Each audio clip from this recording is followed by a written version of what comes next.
You must be humble, Vanessa. Always remember to be humble.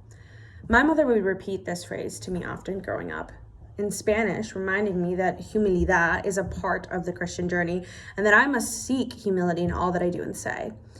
I struggled with the concept of humility growing up. I grew up immersed in youth ministry programs, conferences, and retreats, and often I saw the opposite of humility. Instead of humility, I saw spotlight. I saw the people being applauded on stages, and I saw the mark of being a good Christian teen was by how much I cried in adoration or how many worship songs I knew the worship band was playing at the conference.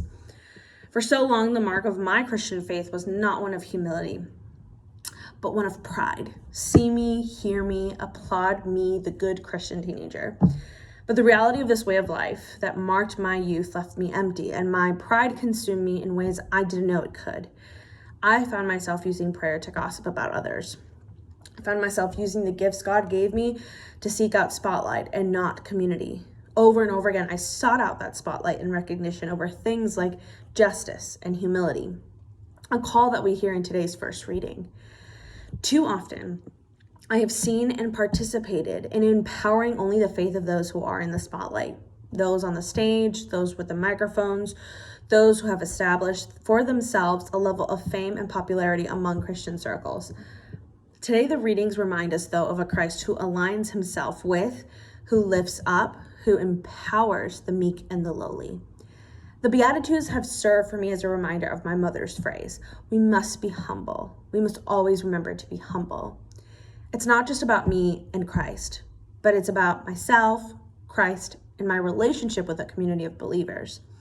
It's not just about lifting up the gifts that we recognize instantly in others, but seeing the gift of every member in our community and empowering them as brothers and sisters in Christ. As we sit in our spaces this weekend and hear the voice of Christ through the words of the Beatitudes, I pray that it draws out action from each of us. Let these words beckon within us a realization of our own pride, the space that it can take up, and encourage us to encounter humility within our own lives.